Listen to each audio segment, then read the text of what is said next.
మనం ఇక్కడ ఎంతకాలం ఉంటాం? కొద్దికాలమే ఉండేది. దేవుడు శాశ్వత కాలం కదా ఉండేది. శాశ్వత కాలము ఉన్న దేవుడు ఆయన దగ్గరకు యుగయుగాలు ఆయనతో ఉండడానికి, శాశ్వత కాలం ఆయనతో ఉండడానికి ఆ అవకాశం మనకి ఇవ్వాలి అని దేవుడు అనుకుంటున్నాడు.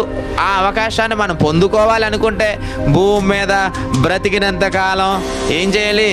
దేవుని మాటల ప్రకారం ఏం చేయాలి? నడుచుకోవాలి. సామెతల గ్రంథం 12:14 సామెతల గ్రంథం 12:14 ఒకడు తన నోటి ఫలము చేత తృప్తిగా మేలు పొందును. తన నోటి ఫలము చేతే తృప్తిగా మేలు పొందితే దేవుని నోటి మాట చేత ఇంకెంత తృప్తి ఉంటుంది? ఒకడు తన నోటి ఫలము చేత తృప్తిగా మేలు పొందును.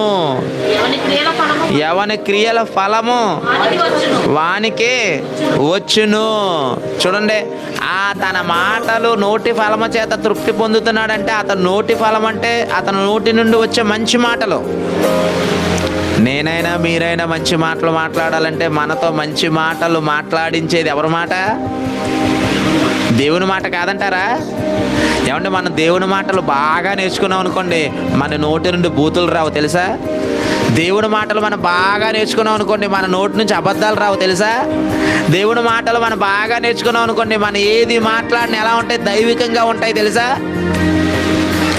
బాధలలో ఉన్నవారిని ఆదరించే మాటలు పలకగలుగుతాము. రోగంతో ఉన్నవారికి ఓదార్పునిచ్చే మాటలు చెప్పగలుగుతాము. ఎప్పుడో తెలుసా?